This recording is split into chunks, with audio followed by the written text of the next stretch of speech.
Hi, thank you for joining us for episode 2 of Wireless Risks and Safer Technology Solutions. My name is Cece, or Cecilia Doucette, and I am the Director of Education Services for the international nonprofit Wireless Education, and I am also the Director of Massachusetts for Safe Technology. I want to extend our deepest gratitude to WCCA TV in Worcester, Massachusetts, for inviting us into the studio so that we can help you learn wireless risks and simple steps that we can all take to ensure we have amazing technology, but without the biological risks. So thank you once again. And we left off last time by talking a little bit about the fine print that comes in all of our devices. And I want to now give you a demonstration. One of the biggest challenges that I had is that I could not get my head around something that's invisible. And so I learned that there are radio frequency radiation detection meters on the market that can help us to see and to hear these invisible signals. So right now, inside this studio, because they understand that a hardwired connection is so much better for speed, for reliability, for data security and privacy, let alone health. So right now, in this studio, we are getting a reading of 80 microwatts per square meter. In the scientific literature, they recommend that we be at 10 microwatts per square meter or less. So some people still do all right, maybe 100 or less. 10 is a good safety factor in there. So we're at 80 right now, and what I'm going to do is take my cell phone out of airplane mode, because knowing what I know, I simply choose to forward cell phones to my landline, and I only use this cell phone on the go in emergencies. So I'm going to take it out of airplane mode, and the antennas are all coming back online, right? And when we look at the meter, it's gone from the amber up to flashing red, which is the highest exposures that it's capturing. So I am going to go ahead and turn this off. And you'll see after a few seconds it starts to dissipate and it gets quieter and it goes back down to that lower level. So here in the studio we were at 80. By simply turning on my cell phone, it went to 358,000 microwatts per square meter, and I wasn't even doing anything. Times when I've been uploading or downloading and measuring, it's gone over the limit on this meter, which is 2.5 million microwatts per square meter. And again, the science wants us to be at 10 or less. So in my home, after I stopped circling my tail and decided as a mom it's my job to protect my family and myself, we are consistently around a 4 or a 5, depending on what my neighbors have going on that might bleed into my area. So it is doable. It's very intimidating to think that we've become so reliant on wireless technology. But the good news is wireless is no longer advanced technology. What we should all be supporting our towns in is bringing fiber optics to and through the premises. And like I showed last time, all you have to do is go to the back of your router and plug in an Ethernet cable, right? And then you can buy little adapters to go to each one of your devices. So when my daughter was in college and moved into her first off-campus apartment, I sent her a kit. And I went online and I bought a 50-foot Ethernet cable because her router was in their living room. And I gave her a roll of gaffer's tape, which is, like masking tape that they use on a movie set so people don't trip on wires. And she plugged it in, this 50-foot Ethernet cable. She taped it down through her living room, through her kitchen, down the hallway, and into her bedroom. And now she had her MacBook, but she also had her iPhone. And so we got her 2 extra little cables to go to those devices. And you can get something called an Ethernet switch, which basically serves like an extension box for electronics. So you plug the cable from the router into one hole, And then for each one of your devices, you plug that in separately. And the good news is every one of these ports in here has its own bandwidth. It's got its own IP address. So you're not competing so heavily for everybody in the house like you do if you've got a wireless system going. So this was how my daughter was able to stay safe while she was studying in college. And then she just had to go into each one of her devices and turn off the antennas. And as I mentioned last time, you need to look for on a phone the cellular and the data, the Wi-Fi, the Bluetooth, the locator, the hotspot, and any additional antennas that might be in there for 5G or fifth generation technology. So it's doable, folks. It's a mind bender. But once you start sleeping through the night again, once you see children's behavior issues start calming down when they're not getting jacked by microwave radiation day and night, then you quickly realize that, wow, we do have a choice here. So when I was listening to a lecture, somebody was paraphrasing Martin Luther King Jr., and he taught us that in our society, when we have big issues, the solutions usually come through three channels. One, the public becomes aware and takes action. Two, it goes through the courts. And three, ultimately, public policy catches up, and in this case it would be catches up to the science. So we are very, very grateful to so many people, not only here in the U.S., but all over the world, who have been working very hard for decades on this issue. And we have some wonderful inroads to report on that. So in episode 1, we talked about all the things that could be happening to us through this radiation. And then we talked about how to remediate. And tell your friends, tell your loved ones to watch these programs because we're doing it for you. And then the second prong is to look at what is happening in the courts. So last time I mentioned that the U.S. National Toxicology Program did a $30 million study that concluded clear evidence of cancerous tumors and DNA damage. And when these things happen, the industry will get a hold of a good study and kind of say, oh, that's just one study, keep doing what you're doing. But right on the heels of our $30 million study, the Ramazzini Institute in Italy completed another large study from where the signal's coming from the cell tower base stations. And guess what? Their findings corroborated everything we found here in the U.S. The cancers, the DNA damage, and a whole host of other biological effects. So, folks, science can always improve and we can learn more, but we do not need more science to fix this today. So when this National Toxicology Program study was commissioned, it was commissioned by our Food and Drug Administration over 2 decades ago. The folks who are in front of the radiation area of the Food and Drug Administration today are not the same. Today it's Dr. Jeffrey Shuren.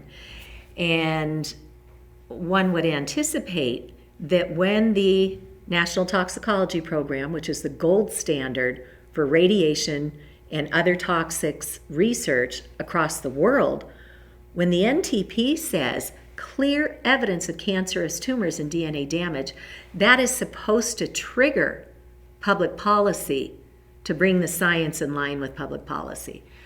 But instead, this Dr. Shuren went right over to the FCC and said, well, we don't really believe that, so keep doing what you're doing. And one might ask, what would ever possess Dr. Shuren to do that? Well, when you look at his background, and again, you don't have to look very far, we discover that he is married to a woman who is a partner in a law firm that represents these big industries. So he should have been nowhere near that. He has a clear conflict of interest. So when the Federal Communications Commission, they had a docket open or a file open in which they asked the public to submit comment about this topic of can wireless cause harm. They left that thing open for 6 years. And at the end of the day, they closed it down in December of 2019 and said, we don't really need to change our public radiation exposure limits. And so as soon as that determination by the FCC was filed into something called the Federal Register, and it was formally documented that they're not going to change their radiation exposure limits, then the lawsuits could begin.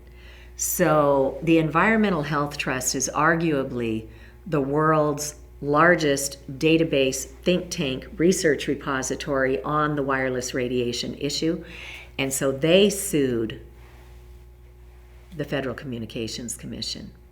Children's Health Defense sued the Federal Communications Commission and other parties throughout the country. And so the courts combined them all into one lawsuit that was given over to the Washington, D.C. Ninth Circuit Court of Appeals. So our friends at Environmental Health Trust and Children's Health Defense, they went into the public record and they pulled out all this science and medical evidence and evidence of people who have been harmed or who have already lost loved ones because they got microwave sickness to the point that it killed them. They handed the 3 judges in the Ninth Circuit 27 volumes of evidence of harm, 11,000 pages of evidence of harm. And so the judges, faced with all this hard evidence, said to the FCC, so show us your homework. How did you determine that these public radiation limits that were set back in 1996, based on old science from decades before that, how did you determine that still applies when we've got all this electrosmog, all this electropollution coming from many directions at once, cumulatively? How did you decide that your levels are still okay? And the FCC kind of did one of these and said, oh, the FDA said it was okay. So the judges basically said, well, where's the homework from the FDA? And there is none. Not one of our federal agencies has ever done the scientific review on radio frequency, microwave radiation, electromagnetic fields. And so the FCC got sued and lost. But our courts don't like to step on our federal agencies and force them to do something. So what they did is they remanded or sent it back to the FCC and said, you need to account for the special vulnerabilities of children, of electromagnetic hypersensitive people who are getting sick from this. You need to account for infertility. You need to account for what this is doing to the environment, because it's not just you and I, it's every biological cell is meant to be synchronized with the Earth's electromagnetic field. So if you were to look at the science, you would discover something called Schumann's resonance. And Schumann measured how much natural electromagnetic field is there. What is the Earth pulse to us? That is 7.83 hertz. That's where we are in harmony with the Earth's electromagnetic field. That means 7 or 8 times a second, the Earth pulses its electrons for us to get this good healing energy to help regulate our own bioelectrical systems. And every living thing is meant to be connected to the Earth. But what did we do? We got fancy and we all have rubber-soled shoes now. And the energy from the Earth can't penetrate up through our rubber-soled shoes. So we're not getting that good healing energy from the Earth. We drive around in cars. We don't walk the land anymore. We sleep off the ground. So there's a whole nother body of science around grounding or earthing to get us reconnected to the Earth's natural energy, and elite athletes use it as part of their training just to keep our body as in sync as we can. So 7.83 hertz. And what do we think wireless is doing? When we started rolling out products in the megahertz range, that is 1 million cycles per second, that this radiation is giving us this spike, pulse, erratic, jackhammer to our systems. And where's our Wi-Fi? Like 2.4 gigahertz. What's a gigahertz? 1 billion cycles per second of this spiked erratic microwave hit. And so once we know the facts, it's not difficult to say we are being overpowered. And it's cumulative. It stores up in our bodies. And for a long time, the industry was getting away with saying, there's no mechanism of harm, so keep doing what we're doing. But now that the science has advanced over the years, we now know many different mechanisms of harm. And in fact, the World Health Organization in 2011, they looked at this issue and where the science was 12 years ago, and they determined that there was enough evidence at that time to classify this as a group 2B possible human carcinogen. And that was in the same category as lead, thalidomide, DDT, all these chemicals and stuff that we know are harmful. And that's where they put this man-made radiation. What was missing at the time were the animal studies. Now that the U.S. National Toxicology Program has completed their rodent studies and Italy's Ramazzini Institute has completed their rodent studies, we have the animal studies now. And the non-industry funded scientific community is asking the World Health Organization to reclassify this based on current science to either at least a group 2A probable human carcinogen, or they're actually pushing for a group 1 human carcinogen. If they do that, then the industry has to do better. So we see corruption at all levels of government. We see it in our towns. We see it at the state level. We see it at the federal level. But we also see in all of those areas some really good public servants.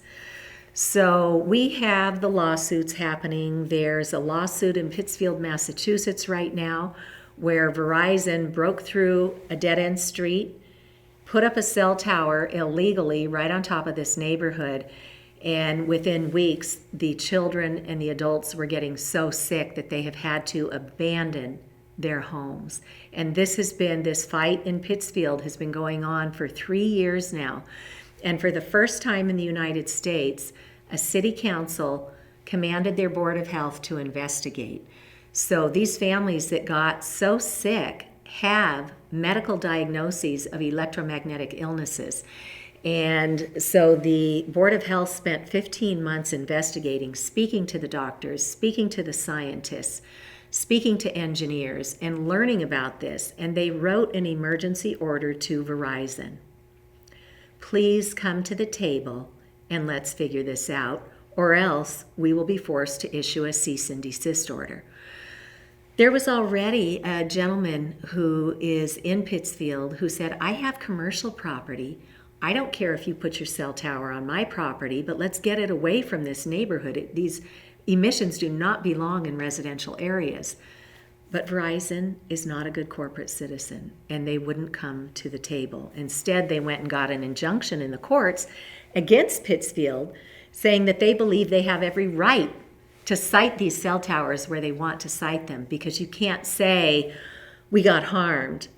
Because when the industry influenced the writing of the Telecom Act in 1996, they put a disclaimer in there that if there's environmental harm, can't sue us. But as the Pittsfield Board of Health discovered, they trump the federal agency. And so Pittsfield Board of Health wanted to take this to court, but their mayor and their city council would not give their own Board of Health the funding, which wasn't astronomical, to take this to court. And we think there may be conflicts of interest with some of the public servants in Pittsfield. So that has left the citizens who have had to abandon their homes. Some have been living in their cars, some have been living in hotels, others are couch surfing, others, Courtney Gilardi is the primary leader in Pittsfield. They had to go into a shack house that had been abandoned for 10 years that was infested with rodents, and that was better than living under a cell tower that was making her children vomit in their beds, giving them skin rashes and headaches. The day that cell tower was turned on, the youngest daughter came down and said, Mama, my head feels all buzzy inside and I have a headache. And And that was the day that that cell tower was activated. So this is happening all over the country, but we don't hear about it through mainstream media, because when you look at the ads and you listen to radio and television, whose ads are you hearing? That's who controls the messaging that you and I get, which is why we're so very grateful to WCCA and other cable stations, which are perhaps the last bastion of independent reporting in our communities. So thank you again to WCCA. So there are lawsuits happening. Pittsfield citizens are now suing the town, and there will be a court case on that on April 6th. And we are all sending our prayers and good energy out to Pittsfield, and we will be doing a prayer circle vigil on April 4th. As I mentioned, I'm the director of Massachusetts for Safe Technology, and if you go out there, we will be posting the Zoom link for that prayer circle if anybody would like to join us for that. We also do free public education webinars twice a month, so you can invite anybody to come anytime, and at the end of each presentation we have a live Q&A, so bring your questions. We have people who join us every time we do one of these webinars because it's a lot. It's like drinking water out of a fire hose, as one of the medical conference organizers, Dr. Lynn Patrick, had told us. She's right, it is like drinking water out of a fire hose. But once you know, you're halfway there. So now it's about baby steps. What baby steps can you take to secure your own technology and that of your loved ones? And it's a tough conversation to have, and it's hard to know all these facts that we've been studying for years. So take the burden off yourself, send them our way, go to Massachusetts for Safe Technology, look on our events page, and you'll see when we're doing these free talks. Or if perhaps you work for a school or a company that wants to do right, go right out to Wireless Education, where we've got this little schools and families course that can be completed online in about a half an hour. It's just $15 to license the course, and that just helps to keep our little nonprofit afloat.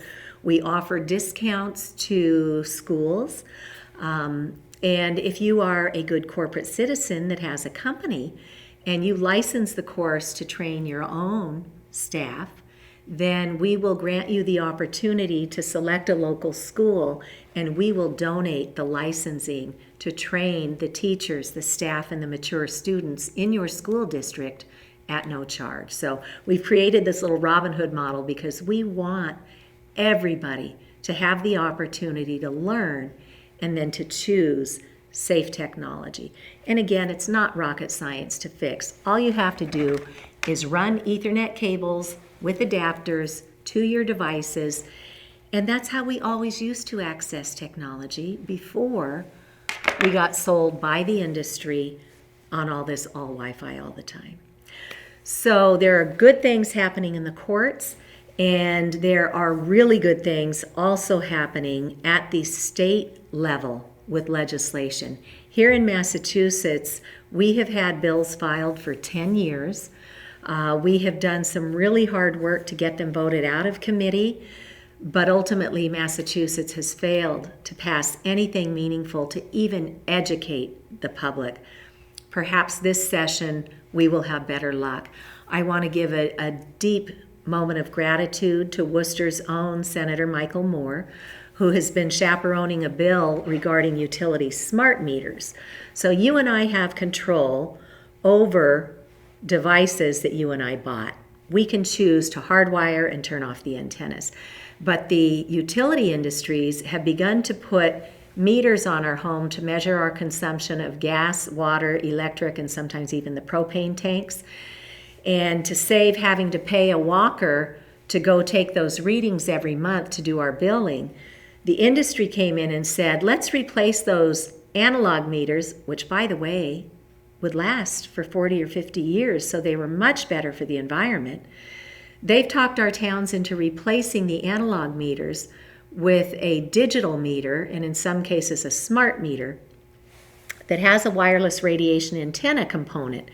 And I was testifying with the Department of Public Utilities, and I prepared a little 3-minute video showing with my meter in my dining room where I have 2 electric meters, one for solar and one for electric, mounted on the wall outside my dining room. And I measured. The industry will say, oh, it just pulses a couple seconds a day. I measured, and it pulsed microwave radiation 17,000 times a day. And others have gotten even higher readings. So this is very serious. If you have a child on the other side of that wall, a pregnant woman, an elderly person, or anybody with any existing health condition, they are especially vulnerable. And here we're mounting these things right on our homes, and it's not good for you and I. Even if we're perfectly healthy, we see people get very sick. So thank you, Senator Moore, for introducing your bill once again this session, and this time putting an emergency preamble on Senate Bill 2152. So we're very grateful. We also have Senator Mark, who has introduced a bill to protect the children in our schools. Senator Mark introduced a new bill that would make it illegal to discriminate against people out in public places and private places if you have a disability that might include electromagnetic sensitivities. Senator Julian Sear out of the Cape and the Islands has two bills, one to form a commission to investigate, and then another one to protect children from handheld devices. So we have a new bill. Representative Patricia Farley Bouvier, who's out in Pittsfield, she introduced a new bill that would fold this issue into illnesses that are already tracked through a registry of harm at the Massachusetts state level. Let's put electromagnetic sensitivities, which the Americans with Disabilities Act have recognized for decades. We also have medical codes already for diagnosing and treating microwave sicknesses. So all this wonderful work has been done. There is an EMF, or Electromagnetic Fields Medical Conference, now in play. You can go online and take this medical conference for less than $50. You will learn to recognize, diagnose, treat, and most importantly, prevent these electromagnetic radiation illnesses. Folks can go out to emfconference2021.com and register. Please tell your doctors, your nurses, your firefighters all have to be trained. Even the firefighters need continuing education credits. Please ask them to go to this medical conference. Those who register by the 15th of June can enroll and then complete the training by July 1st. And there are 24.5 professional continuing medical education credits. So there is also the first textbook has now come out for medical schools. It's called Electromagnetic Fields of Wireless Communication, Biological and Health Effects, edited by Dr. Dimitri Panagopoulos out of Greece, with chapters from experts all over the world. So thank you again for tuning in, and we look forward to segment 3, where we will talk more about what other states are doing and perhaps what other towns are doing, and give you ideas for how you can start protecting your community and ensuring safe technology. Thanks so much.